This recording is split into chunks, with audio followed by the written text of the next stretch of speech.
जय हिंद स्टूडेंट्स। मैं डॉक्टर संजय कुमार आप सभी लोगों का अपने YouTube चैनल यथार्थ क्लासेस पे हार्दिक स्वागत करता हूं। स्टूडेंट्स, हम लोग आर इन्वायरमेंट जो चैप्टर है हमारा चैप्टर 15, इसका हम लोग लास्ट लेक्चर ये देख रहे हैं। इसमें हम अपने पर्यावरण में क्या क्या चीज़ें जो बैड इफ़ेक्ट हैं या जो हम लोग अपने पर्यावरण को ख़राब कर रहे हैं उसके बारे में पढ़ेंगे। उसको हम किस तरह से सुधार सकते हैं इसके बारे में देखेंगे। तो स्टूडेंट्स, इसके बाद जो चैप्टर 16 है वो हमारा है मैनेजमेंट ऑफ नेचुरल रिसोर्सेज। वो आपके इंटरनल असेसमेंट में ही सिर्फ आएगा, तो उसका वीडियो मैं बना करके आपको दे दूंगा। अगले लेक्चर में मेरा उसका वीडियो होगा। तो स्टूडेंट्स, हम लोग बिना देर किए हुए आगे बढ़ते हैं। उससे पहले मैं आप लोगों से रिक्वेस्ट करना चाहता हूँ कि अगर आपने हमारा यूट्यूब चैनल सब्सक्राइब नहीं किया है तो हमारा यूट्यूब चैनल सब्सक्राइब कर लीजिए।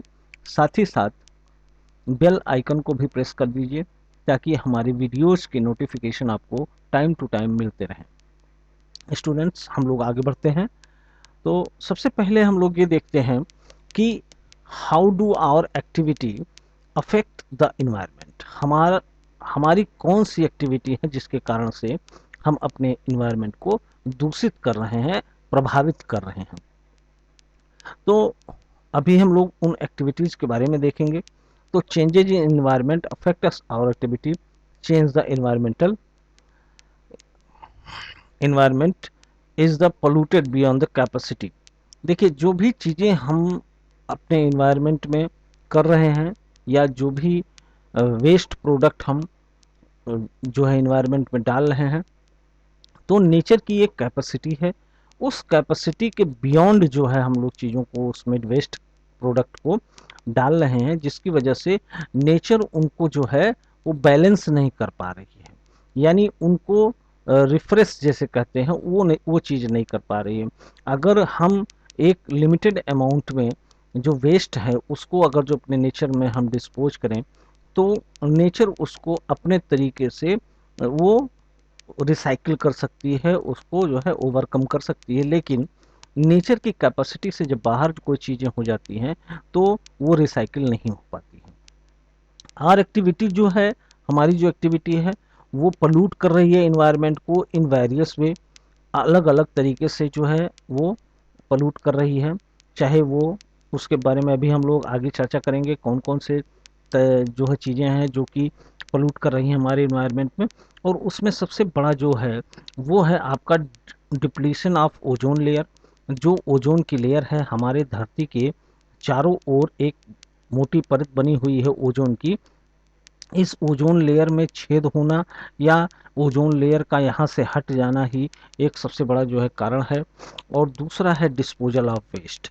जो भी हम चीज़ें यूज करते हैं उसमें से वेस्ट भी निकलता है। अब इन वेस्ट के डिस्पोजल के कारण भी जो है हमारे इन्वायरमेंट में बहुत सारी पोल्यूशन हो रही हैं। तो सबसे पहले हम लोग देखते हैं कि ओजोन लेयर जो है वो डिप्लीट कैसे हो रहा है। तो बिटवीन 20 एंड 26 किलोमीटर अबव अगर जो हम बात करें अपने धरती से, तो वहाँ पे ओजोन की एक लेयर पाई जाती है जिसे हम ओजोनोस्फेयर कहते हैं। ये आपको मिलेगी स्ट्रेटोस्फेयर में, यानी जो धरती से ऊपर 25 किलोमीटर 26 किलोमीटर ऊपर का जो एरिया है वहाँ पे एक मोटी परत ओजोन की मिलती है जिसे हम ओजोनोस्फेयर या स्ट्रेटोस्फेयर कहते हैं। अब ये जो ओजोन की लेयर है ये बनती है due to photo dissociation of ozone. Ozone photo dissociation से बनता है। और अल्ट्रावायलेट रेडिएशन जो होती है, यहाँ पे क्या होता है, ऑक्सीजन होता है। ऑक्सीजन जो है वो ये जो अल्ट्रावायलेट लाइट सूरज से आती हैं उनके कारण ये जुड़ता है और डिसोसिएट होता है। तो ये चीज़ें लगातार इक्विलिब्रियम में बनी रहती हैं, तो यहाँ पे ओजोन का कंसंट्रेशन हमेशा बना रहता है। Ozone layer act as a sealed, एक जो है ढाल की तरह ये काम करता है हमारे ऊपर। जो काम क्या करता है, एब्जॉर्ब हार्मफुल अल्ट्रावायलेट रेडिएशन। जो सूरज से आने वाली अल्ट्रावायलेट रेडिएशन है और वो भी जो हार्मफुल है हमारे लिए, या ऑर्गेनिज्म के लिए, लिविंग ऑर्गेनिज्म के लिए हार्मफुल हैं, उन अल्ट्रावायलेट जो रेडिएशंस हैं उनको रोकता है, प्रोटेक्ट करता है हमारे धरती पे आने से। So this layer is very important, इसीलिए जो ये लेयर है बहुत ही इंपॉर्टेंट है for the survival and existence of life on earth. Earth पे जो भी सर्वाइवल है, जो है एग्जिस्टेंस है लाइफ का, चाहे वो प्लांट हो चाहे वो एनिमल हो, उनके लिए ये बहुत ही इम्पोर्टेंट है, क्योंकि ये जितने भी बायोटा है, जितना भी लिविंग ऑर्गेनिज्म है इस धरती के ऊपर, ये अल्ट्रावायलेट हार्मफुल रेडिएशंस जो हैं वो बहुत ही हार्म पहुंचाती हैं, हमारे डीएनए तक को ये जो है डैमेज पहुंचाती हैं। अगर हम बात करें कि जो ओजोन लेयर है वो उनकी थिनिंग कैसे हो रही है, उनमें होल कैसे हो रहा है, वो हम कैसे कहेंगे, वो किस तरह से हो रहा है। तो डिक्लाइन इन लेयर थिकनेस, जो ओजोन लेयर की थिकनेस है इसमें डिक्लाइन होना ही क्या कहलाता है, ओजोन होल कहलाता है। इस बात को आप समझिएगा, ओजोन होल का मतलब होता है कि decline in thickness of ozone. Ozone is the largest over Antarctica was just short of 27 million square kilometre. आप समझ सकते हैं ये कितना बड़ा जो है फिगर है।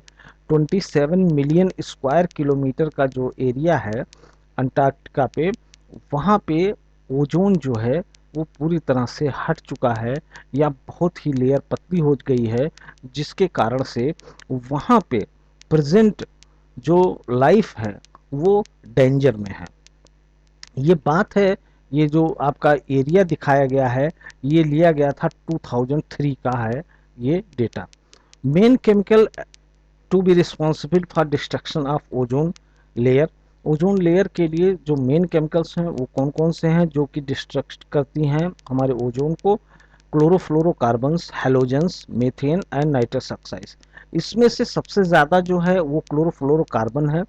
ये जो है सिंथेटिक केमिकल है जो कूलेंट की तरह यूज किया जाता है रेफ्रिजरेटर में, एयर कंडीशंस में, क्लीनिंग सॉल्वेंट में, प्रोपेलेंट्स में और स्टाइरेलेंट में जो है ये यूज किया जाता है क्लोरोफ्लोरोकार्बन। अब क्लोरोफ्लोरोकार्बन जो है वो प्रोड्यूस करता है active chlorine in the presence of ultraviolet radiation. यानी ये जो क्लोरोफ्लोरोकार्बन है ये अल्ट्रावायलेट रेडिएशन की उपस्थिति में जो है एक्टिव क्लोरीन जो है वो बनाता है, और एक active chlorine 10,000 molecule of ozone को डिस्ट्रॉय करके वो ऑक्सीजन में कन्वर्ट करता है। These active chlorine radicals catalytically destroy ozone and convert it into oxygen. Oxygen में कन्वर्ट कर देता है। Higher level ozone at the higher level of atmosphere is a product of ultraviolet radiation acting on oxygen molecule. Higher energy of ultraviolet radiation is split apart some molecular oxygen into free oxygen, जो कि हमने आपको पहले भी बता दिया है कि किस तरह से होता है अल्ट्रावायलेट। यहाँ पे क्या हो रहा है, देखिए ऑक्सीजन है, अल्ट्रावायलेट रेडिएशन के थ्रू ये क्या हो रहा है, ऑक्सीजन के एटम्स में कन्वर्ट हो जा रहा है। अब ये ऑक्सीजन के एटम जो हैं वो ऑक्सीजन मॉलिक्यूल से मिल करके ओजोन का फॉर्मेशन करेंगे और ये रिवर्सिबल रिएक्शन होता है। ये अल्ट्रावायलेट की जगह पे अल्ट्रावायलेट रेडिएशन की उपस्थिति में ओजोन भी टूट करके ऑक्सीजन मॉलिक्यूल और ऑक्सीजन एटम में कन्वर्ट हो जाता है। यानी कि ये जो ऑक्सीजन एटम है यहाँ पे फ्री ऑक्सीजन के नाम से भी जाना जाता है। ठीक है। अब देखिए इन 1987 में United National environment programme UNEP ने जो है एक succeeding for going agreement to freeze the CFC production in 1986। 1986 में जो है वो पूरी तरह से फ्रीज कर दिया था सीएफसी के प्रोडक्शन को। सीएफसी जो है वो पूरी तरह से बैन कर दिया गया था। और एक क्वेश्चन बहुत ही इंपॉर्टेंट पूछा जाता है, ये बेसिकली जो है ये पूछा जाता है उसमें जो आपके वन डे एग्ज़ाम होते हैं, जो सिविल सर्विसेज के एग्ज़ाम होते हैं वहाँ पे पूछा जाता है। डॉप्सन स्पेक्ट्रोमीटर से जो है ओजोन की मात्रा जो है नापी जाती है, डॉप्सन स्पेक्ट्रोमीटर से, और उनकी यूनिट जो होती है वो डॉप्सन होती है। ठीक है। अब आप ये धरती का जो है मानचित्र आप लोग देख रहे हैं, ये ग्लोब देख रहे हैं, अक्टूबर 1980 का ये चित्र है। यहाँ पे देखिए इतने एरिया में जो है आपका ओजोन का लेयर पतला हो चुका है। 85 में हम देखते हैं तो देखिए ये एरिया और बढ़ करके इतना बड़ा हो गया है। जबकि 90 में अगर जो हम देखें तो ये एरिया इतना बड़ा हो गया है। और हमने अभी आपको 2003 का जो डेटा दिया है, 2003 का डेटा दिया है, उसमें 27 मिलियन स्क्वायर किलोमीटर का जो है वो एरिया दिखाया गया है। ठीक है, तो ये अंटार्कटिका रीजन का जो है होल है, ये इतना बड़ा होल होता है, बड़ा होल होता जा रहा है धीरे धीरे। लेकिन अब इस लॉकडाउन लगा है, 2-3 महीने 4 महीने का लॉकडाउन लग गया, इसमें हमको ये देखने को मिला है, कुछ साइंटिस्टों ने रिपोर्ट किया है, जो अंटार्कटिका पे ये ओजोन होल था, ओजोन लेयर जो पतली हो चुकी थी, ये धीरे धीरे वहाँ पे भरने लगी है। यानी कि इन 2 महीने 3 महीने में पूरे वर्ल्ड में क्या हो रहा है, जो ह्यूमन एक्टिविटी है वो सीज हो गई है, पूरी तरह से बंद हो गई है। इस कारण से ओजोन होल जो है वो अपने आप हील हो रहा है।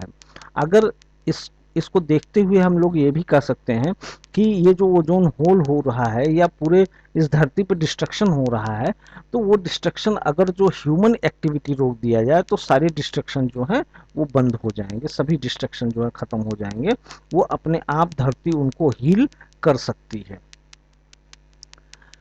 अब हम बात करते हैं इफेक्ट की, जो ओजोन लेयर डिप्लीशन हो रहा है उनका क्या इफेक्ट होता है हमारे बॉडी के ऊपर। तो पहले हम लोग देखते हैं, thinning of ozone layer result increase in the ultraviolet radiation. ये जो अल्ट्रावायलेट रेडिएशन सूरज से आ रही है वो डायरेक्ट जो है वो हमारे बॉडी के ऊपर गिरेगी, यानी अर्थ सरफेस पे गिरेगा। जो भी बायोटा होगा, चाहे वो लिविंग ऑर्गेनिज्म है, चाहे वो प्लांट होगा, चाहे वो एनिमल होगा, उन सब के ऊपर ये पड़ेगा। अगर जो हम इनकी वेवलेंथ की बात करें तो 290 से लेकर के 320 नैनोमीटर वाली जो रेडिएशन होती है वो अल्ट्रावायलेट की रेडिएशन होती है। It is estimated that 5% loss of ozone result in 10% increase in ultraviolet radiation. ये बहुत इंपॉर्टेंट चीज़ है। अगर जो ओजोन में 5% का लॉस हुआ है तो हमारे लगभग 10% का जो है अल्ट्रावायलेट रेडिएशन बढ़ जाएगा। तो अल्ट्रावायलेट रेडिएशन के कारण क्या हो सकता है, increase in incident of cataract, cataract हो सकता है, स्किन कैंसर हो सकता है, decrease in functioning of immune system, जो हमारा इम्यून सिस्टम है वो उसकी फंक्शनिंग जो है डिक्रीज हो जाएगी। इनहिबिट फोटोसिंथेसिस, जो फोटोसिंथेसिस प्लांट्स में होता है वो इनहिबिट हो जाएगी फाइटोप्लैंक्टन के द्वारा, जो फूड चेन को पूरी तरह से इफेक्ट कर सकती है एक्वाटिक इकोसिस्टम में। डैमेज न्यूक्लिक एसिड, ये न्यूक्लिक एसिड जो डीएनए है, आरएनए है, इनको डैमेज करता है लिविंग ऑर्गेनिज्म के अंदर, और इनके डैमेज होने से बहुत सारी जो हमारी फिजियोलॉजी है वो चेंज हो सकती है। इवन कि हमारे स्किन कैंसर या और अलग अलग तरह के कैंसर्स भी डेवलप हो सकते हैं। अब दूसरी बात करते हैं हम लोग, गार्बेज, जो वेस्ट प्रोडक्ट है हम उसकी बात करते हैं। ये हमारा दूसरा एस्पेक्ट है, हमारे इन्वायरमेंट को इफेक्ट जो बहुत कर रहा है। तो more quantity of waste material is generated due to improvement of our day to day life style. हमारा लाइफ स्टाइल जो है वो डे टू डे जो इम्प्रूव कर रहा है, बदल रहा है, तो उसके कारण से क्या हो रहा है कि अधिक से अधिक वेस्ट मटेरियल जो है वो जनरेट हो रहा है, बन रहा है। Now days more and more disposal item are used. जैसे कि हम लोग जान रहे हैं कि हम लोग अब जो आजकल जो यूज कर रहे हैं, जितनी भी चीज़ें यूज कर रहे हैं, ज़्यादातर हम लोग डिस्पोजल आइटम्स यूज करते हैं। चाहे वो खाने के लिए हो, चाहे वो लिखने के लिए हो, चाहे पढ़ने के लिए, वो डिस्पोजल आइटम ही यूज करते हैं। Changes in packaging have result much of और नॉन बायोडिग्रेडेबल वेस्ट। बहुत सारी ऐसी पैकेजिंग मटेरियल्स हैं, बहुत सारी जो हम लोग ऑनलाइन चीज़ें मंगाते हैं तो वो पैकेज करके देते हैं, पैक करके देते हैं, तो उसमें बहुत सारे जो है नॉन बायोडिग्रेडेबल वेस्ट निकलते हैं। Proper method of garbage disposal by segregating biodegradable, non biodegradable and recycling material to be used. इसमें हमको क्या करना होता है कि जो गार्बेज हम डिस्पोज कर रहे हैं, अगर जो हम उनको अलग अलग चीज़ों को अलग अलग कर दें और उसको जो है हम लोग जो रिसाइकिल होने वाले हैं उनको रिसाइकिल कर दें, जो बायोडिग्रेडेबल हैं उनको हम कंपोस्ट बना सकते हैं, जो नॉन बायोडिग्रेडेबल है उनको भी हम रिसाइकिल कर करके फिर से हम उसका रीयूज कर सकते हैं। वेस्ट क्या चीज़ होता है, हम किसको हम वेस्ट कहते हैं कि भाई वेस्ट क्या है, तो वेस्ट इज एनी मटेरियल, कोई भी मटेरियल हो सकता है waste, that is not needed by owner, जो उसका मालिक है उसको अब उसकी ज़रूरत नहीं है, प्रोड्यूसर जिसने उससे बनाया है उसको भी उसकी ज़रूरत नहीं है, और प्रोसेसर या प्रोसेस करके फिर कोई नई चीज़ बनाने वाला व्यक्ति है उसको भी उसकी ज़रूरत नहीं है, उसे हम वेस्ट कहेंगे। ठीक है, there are many types of waste, कई तरह के वेस्ट होते हैं, जैसे डोमेस्टिक वेस्ट हो गया, इंडस्ट्रियल वेस्ट हो गया, कंस्ट्रक्शन वेस्ट हो गया, प्लास्टिक वेस्ट हो गया, एग्रीकल्चर वेस्ट हो गया, बायोमेडिकल वेस्ट हो गया, ई वेस्ट हो गया, न्यूक्लियर वेस्ट हो गया, वेस्ट फ्रॉम वार हो गया। तो इसमें कुछ चीज़ें बहुत कॉमन है, जैसे डोमेस्टिक वेस्ट, हमारे घरों से निकला हुआ जो वेस्ट है उसे हम डोमेस्टिक वेस्ट कहेंगे। इंडस्ट्रियल यानी फैक्ट्रियों से निकली हुई जो भी वेस्ट प्रोडक्ट होते हैं उनको हम इंडस्ट्रियल वेस्ट कहेंगे। कंस्ट्रक्शन यानी जो मकान, घर और डैम्स, जो भी चीज़ें बन रही हैं उनसे निकला हुआ जो वेस्ट होता है उसे हम कंस्ट्रक्शन वेस्ट कहेंगे। प्लास्टिक वेस्ट को हम बहुत अच्छी तरीके से समझ ही रहे हैं। एग्रीकल्चर वेस्ट में बहुत सारी चीज़ें आती हैं, जैसे कि जो हम केमिकल्स का यूज करते हैं, जो हम फर्टिलाइजर्स का यूज करते हैं, उसका जो वेस्ट होता है वो निकल के जो है वो नियर बाई वाटर बॉडीज़ में या हमारी ज़मीन पे ही जा कर के जमा हो जाता है। तो ये एग्रीकल्चरल वेस्ट है। या लिव स्टॉक जो हम लोग हैं, हमारे जो कैटल्स हैं, उनके जो वेस्ट प्रोडक्ट हैं, जो एक्सक्रीटा है, मलमूत्र है उनका, वो सारा वेस्ट प्रोडक्ट के रूप में होता है। बायोमेडिकल वेस्ट में हम देख सकते हैं कि जितने भी हॉस्पिटल से निकलने वाली सिरिंज हैं, बॉटल्स हैं, दवाइयाँ हैं, दवाइयों के रैपर्स हैं, ये सारी जो चीज़ें हैं, पट्टी है, बैंडेज है, ये सारी चीज़ें क्या हैं, बायोमेडिकल वेस्ट हैं।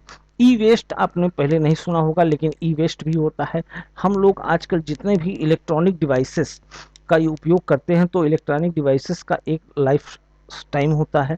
उस लाइफ टाइम के बाद में वो क्या हो जाते हैं, ख़राब हो जाते हैं। जैसे हमारा कंप्यूटर हो जाता है, लैपटॉप है, मोबाइल है, या और भी इलेक्ट्रॉनिक चीज़ें हैं, तो वो अब जब प्रॉपर फंक्शन नहीं करती हैं तो वो पूरी तरह से वेस्ट हो जाती हैं। तो उसमें तमाम तरह की चीज़ें लगी होती हैं, कुछ कॉपर के होते हैं, एल्युमिनियम के होते हैं, प्लास्टिक होता है। तो कलेक्टिवली जो है इस तरह का जो इलेक्ट्रॉनिक आइटम्स के वेस्ट हैं उनको हम ई वेस्ट में रखते हैं।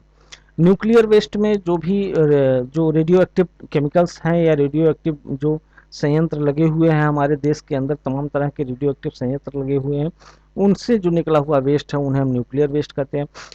युद्ध के कारण भी बहुत सारे वेस्ट निकलते हैं, तो ये वेस्ट हम लोग यहाँ पे जानते हैं। इनमें से हम कुछ वेस्ट के बारे में पढ़ेंगे, और जो है कुछ वेस्ट हम लोग ऐसे ही जान रहे हैं इसमें। तो सबसे पहले हम लोग देखते हैं डोमेस्टिक वेस्ट। तो डोमेस्टिक वेस्ट जो है इसको हम समझते हैं, इनकी व्यापकता हम देखते हैं कि कितना डोमेस्टिक वेस्ट निकलता है कि जिसको हम लोग हैंडल नहीं कर पा रहे हैं। हम लोग क्या, हमारा जो नेचर है, हमारी जो पृथ्वी है, हमारा जो प्लैनेट है, ये प्लैनेट खुद उसको जो है वो बैलेंस नहीं कर पा रहा है। अगर जो हम बात करें 2012 में, तो 3 बिलियन रेसिडेंट जो हैं वो आपके ये हो गए हैं, आपके अर्बन रेसिडेंट हो गए हैं। 3 बिलियन अर्बन रेसिडेंट हैं यहाँ पे। अर्बन का मतलब जो शहरी शहर में रहने वाले लोगों की बात चल रही है। ग्रामीण क्षेत्र में रहने वाले लोगों की बात छोड़ करके अगर जो हम देखें, 3 बिलियन जो है रेसिडेंट हैं पूरे वर्ल्ड में, जिसमें कि हर एक व्यक्ति जो है वो 1.2 केजी वेस्ट पर पर्सन पर डे जो है वो प्रोड्यूस करता है। एक दिन में एक व्यक्ति 1.2 किलोग्राम वेस्ट प्रोड्यूस करता है। अगर जो हम इसको जोड़ें तो 1.3 बिलियन टन्स पर ईयर, एक साल में 1.3 billion tons per year waste निकलता है, डोमेस्टिक वेस्ट निकलता है। अगर हम इसको 2025 में देखें कि ये कितना निकलेगा, तो उस समय जो अर्बन पॉपुलेशन होगी वो होगी आपकी 4.2 बिलियन पॉपुलेशन होगी, और ये प्रोड्यूस करेगी 1.43 केजी वेस्ट पर पर्सन पर डे। एक दिन में एक पर्सन जो है 1.43 केजी जो है वेस्ट निकालेगा। और अगर जो पूरे साल की बात करें तो 2.2 बिलियन टन्स पर ईयर ये निकलेगा। अब हम अगर जो बात करते हैं, ये तो हो गई पूरे विश्व की बात हो गई। अब हम बात कर लें सिर्फ एक शहर की, वो है शहर हमारा मुंबई। तो मुंबई शहर सिर्फ जो है एक दिन में जो है वो 7,000 टन वेस्ट निकलता है। 7,000 टन वेस्ट एक दिन में इस समय निकलता है। अगर जो हम 2025 की बात करें, 2025 में कितना हो जाएगा, लगभग ये 10,000 टन के आसपास हो जाएगा एक दिन में। अब आप सोच सकते हैं कि इतना वेस्ट पर डे एक जगह से निकल रहा है, सिर्फ एक शहर से निकल रहा है, तो हमारा नेचर क्या जो है इसको बैलेंस कर पाएगा, उसको रिसाइकिल कर पाएगा? नहीं कर पाएगा, क्योंकि इसकी रिसाइकिल करने की जो क्षमता है उस क्षमता से कहीं ज़्यादा जो है हम लोग वेस्ट प्रोड्यूस कर रहे हैं। अब बात करते हैं सीवेज की। सीवेज क्या चीज़ होता है? It consist of excreta of animals. जितने भी एनिमल्स हैं, चाहे वो ह्यूमन बीइंग हैं, चाहे हम लोग हैं, या एनिमल्स हैं चार पैर वाले हैं जैसे गाय भैंस, ये सारे जो कैटल्स हैं, इनके जितने भी एक्सक्रीटा होते हैं, मल मूत्र होते हैं, जो नालियों के माध्यम से शहर के बाहर निकाले जाते हैं, उनको हम सीवेज कहते हैं। अब major source of water pollution होता है, ये जो सीवेज है वो वाटर पोल्यूशन का मेजर सोर्स यही होता है। इसको हम अगले चैप्टर में देखेंगे कि इसको हम कैसे जो है काउंट करते हैं, कैसे हम इसको जानते हैं। ये partially discharge sewage thrown in natural resources of water, जो रिवर है, लेक है या स्ट्रीम्स हैं, यहाँ पे जो है ये सीवेज डायरेक्टली जो है छोड़ दिया जाता है, जिसके कारण से हमारा पूरा का पूरा वाटर जो पीने के लिए जो फ्रेश वाटर है, वो पूरा का पूरा वाटर जो है वो पोल्यूट हो जाता है। इंडस्ट्रियल वेस्ट की बात करते हैं तो industrial waste causes pollution are printing है, इलेक्ट्रोप्लेटिंग है, soap manufacture, rubber manufacture, plastic manufacture, यहाँ से जो वेस्ट निकलते हैं ये इंडस्ट्रियल वेस्ट कहलाते हैं। Caustic soda and chlorine factory से जो वेस्ट निकलते हैं उसमें heavy metals such as mercury होता है, कैडमियम, क्रोमियम, कॉपर, लेड, ये सारी चीज़ें यहाँ से निकलती हैं जो कि डायरेक्ट नदियों में डाली जाती हैं, और यहाँ से जो है इन सब हैवी मेटल्स के द्वारा जो है वो पॉइजनिंग होती है। तो इसमें आपको दो एग्जाम्पल याद रखना है। दो पॉइजनिंग बहुत ही इंपॉर्टेंट है और ये कई बार एग्जाम में पूछा भी गया है। एक मरकरी पॉइजनिंग हुआ था मिनीमाटा सिटी में, जापान में। मरकरी का पॉइजनिंग हुआ था इन 1953 में, where more than 100% died are suffered serious nervous damage. यानी मिनीमाटा डिजीज जिसको कह दिया गया, एक मिनीमाटा सिटी है जापान में, वहाँ पे हुआ था। इसमें क्या किया गया था, eating fish taken from the Minamata bay. Minamata जो खाड़ी है, मिनीमाटा की खाड़ी है, वहाँ से एक फिश जो है लाया गया, और फिश को यहाँ के लोग जब खाए तो लगभग 100 से ज़्यादा लोग यहाँ पे मर गए, और अलग अलग जो है वो अलग अलग बीमारियों से सफ़र किए। नर्वस सिस्टम की जो बीमारियां हैं उनसे वो अलग अलग सफ़र किए। इसे मिनीमाटा डिजीज़ कहते हैं, और ये मरकरी Hg के पॉइजनिंग के कारण हुआ था। ये इसलिए हुआ था कि जो मरकरी है वो डायरेक्ट जो है वो नदियों में जो है छोड़ दिया गया था, वो नदियों से समुद्र में गया। जो बंगाल की जो मिनीमाटा खाड़ी है, उस खाड़ी में रहने वाली जो फिशेज हैं उन फिशेज के अंदर गया, और वो फिर फिशेज जब खाई गई पर्सन्स के द्वारा तो उनको डिजीज हुआ या वो डेड कर गए। दूसरा आता है कैडमियम पॉइजनिंग। कैडमियम पॉइजनिंग के कारण जो है itai itai ouch ouch disease हुआ था। इटाई इटाई डिजीज है, इसमें large amount of inorganic fertilizer to crop field result in fertilizer poisoning. Inorganic fertilizers का जो है सबसे ज़्यादा यूज करने के कारण ही ये कैडमियम की पॉइजनिंग हुई थी। नाइट्रेट पॉइजनिंग और methaemoglobinaemia occurs infant and farm animal by poisoning of nitrate. Nitrate की पॉइजनिंग के कारण जो है वो मेथ हीमोग्लोबिनिया नाम का नया नाइट्रेट पॉइजनिंग के नाम का जो है वो डिजीज हो जाता है इन्फेंट्स में। ठीक है, अब हम बात करते हैं एग्रीकल्चर वेस्ट की। एक्सेसिव यूज ऑफ पेस्टिसाइड और फर्टिलाइजर्स, पेस्टिसाइड एंड फर्टिलाइजर दोनों होता है, cause water pollution by penetrating through the soil और getting dissolve in soil water. Soil water या सॉइल में डिजॉल्व होकर के ये पेस्टिसाइड और जो एक्सेसिव फर्टिलाइजर्स हैं ये पोल्यूट करते हैं हमारे वाटर को। Pesticide mean any substance that use for control of paste. Paste का मतलब जितने भी इंसेक्ट हैं प्लांट्स के ऊपर, क्रॉप के ऊपर लगने वाले जितने भी इंसेक्ट हैं उनको हम पेस्ट बोलते हैं। ठीक है, अब ये जो spraying DDT on crop produce pollution of air soil and water. जो डीडीटी का छिड़काव होता है, उन छिड़काव के कारण एयर में भी पोल्यूशन होता है, सॉइल में भी पोल्यूशन होता है, और वाटर में भी पोल्यूशन होता है। इसके बाद एक टर्म आता है यूट्रॉफिकेशन। यूट्रॉफिकेशन का मतलब होता है enrichment of nutrient by human activity. किसी भी बॉडी में न्यूट्रिएंट का इनरिचमेंट होना, न्यूट्रिएंट का अधिक होना ही क्या कहलाता है, यूट्रॉफिकेशन कहलाता है। अब ये यूट्रॉफिकेशन से क्या दिक्कत आ रही है, क्या क्यों ऐसा होता है, तो अब हम बात करते हैं कि जैसे ये मान लीजिए कि यहाँ पे हमारा खेत है, खेत में जो है वो हमने अलग अलग तरह के फर्टिलाइजर्स डाले, या हमने कहा कि मेन्योर ही हमने यहाँ पे डाला। तो मेन्योर अधिक बारिश होने के कारण जो है वो नियर बाई वाटर बॉडी में जाकर के जमा हो जाएगा। मेन्योर क्या है, वो ऑर्गेनिक चीजें हैं, ऑर्गेनिक चीजों का यहाँ पे डिपोजिशन होगा, डिपोजिशन वाटर बॉडी में होगा। और जब डिपोजिशन हो जाएगा वाटर बॉडी के अंदर, तो यहाँ पे जो है वो रहने वाले फ्लोरा फाना को वो बहुत ज़्यादा ग्रो करने लगेंगे। तो उनको जो है ऑक्सीडाइज करने के लिए यहाँ पे बैक्टीरिया भी बहुत ज़्यादा हो जाएंगे, एल्गी का जो कंसंट्रेशन वो भी बहुत ज़्यादा हो जाएगा। तो अगर एल्गी का कंसंट्रेशन बहुत ज़्यादा हो जाता है, क्योंकि इनको न्यूट्रिशन तो बहुत ज़्यादा मिल रहा है, तो न्यूट्रिशन बहुत ज़्यादा मिलने की वजह से एल्गी और बैक्टीरिया का कंसंट्रेशन वहाँ पे बहुत ज़्यादा बढ़ जाएगा।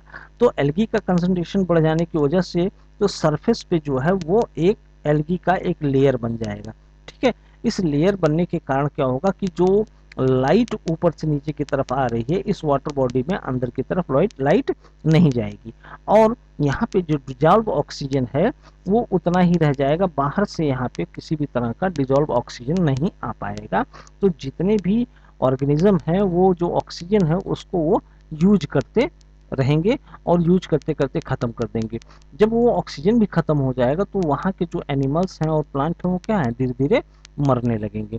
तो यूट्रॉफिकेशन से भी जो है वो दिक्कत होती है। यूट्रॉफिकेशन के बाद हम लोग देखते हैं बायोलॉजिकल ऑक्सीजन डिमांड।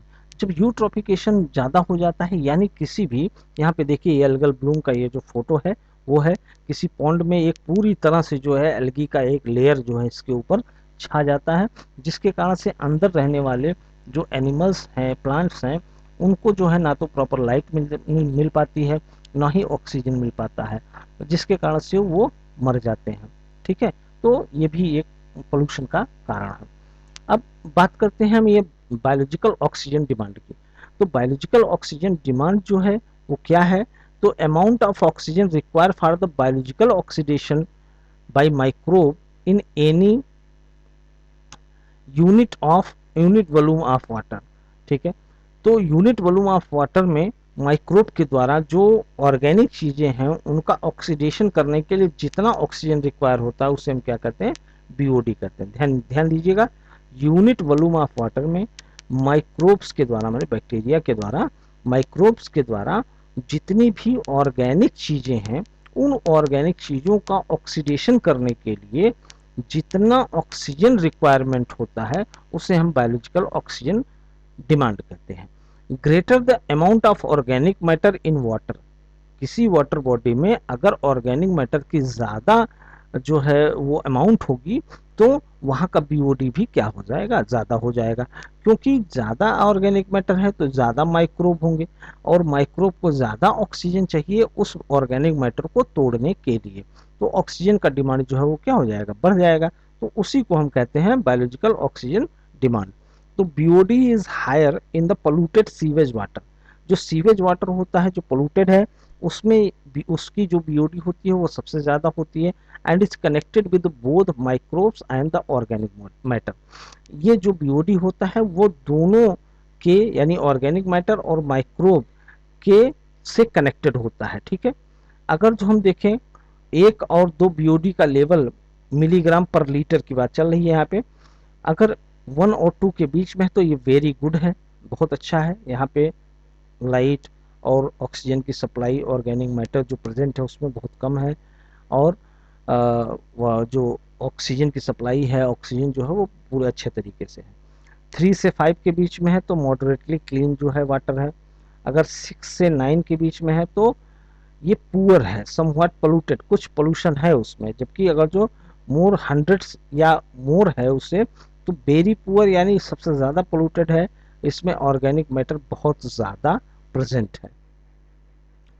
तो अब इसके ऊपर भी आप सोच सकते हैं, डिस्पोजल कप के ऊपर भी आप सोच सकते हैं। जो हम लोग ट्रेन्स में डिस्पोजल कप्स का यूज करते हैं तो वो प्लास्टिक के होते हैं, तो इससे क्या होता है कि लाखों लोग जो हैं वो चाय पीते हैं ट्रेन्स के अंदर, और वो डिस्पोजल कप को जो है वो बाहर इस तरह से ऐसे ही फेंक दिया जाता है।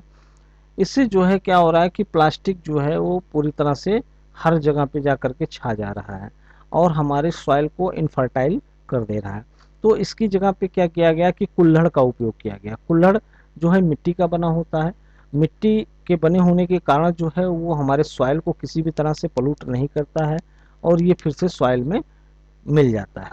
लेकिन उससे क्या होता है कि कुल्हड़ बनाने के लिए जो है वो मिट्टी की ज़रूरत होती है, जो टॉप सॉइल, जो फर्टाइल टॉप सॉइल सॉइल होता है उसका उपयोग किया जाता है। तो ज़्यादा से ज़्यादा अगर जो हम कुल्हड़ का उपयोग करेंगे तो जो हमारा फर्टाइल टॉप सॉइल है वो धीरे धीरे क्या होता जाएगा, कम होता जाएगा। तो इससे भी हमारा एक तरह का नुकसान ही है कि हम कुल्हड़ का उपयोग करें तब भी नुकसान है, और कुल्हड़ का उपयोग ना करें तो कुछ ज़्यादा ही नुकसान है। तो इससे अच्छा है कि हम लोग कुल्हड़ का ही उपयोग कर लें।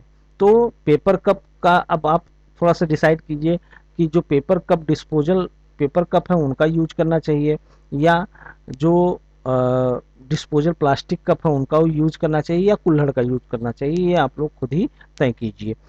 ठीक है, ये दो क्वेश्चंस हैं आपके होमवर्क के लिए है, और ये आपके बुक का भी क्वेश्चन है। What is ozone and how does it affect any ecosystem, किसी भी इकोसिस्टम को इस किस तरह से प्रभावित करता है उसको आपको बताना है।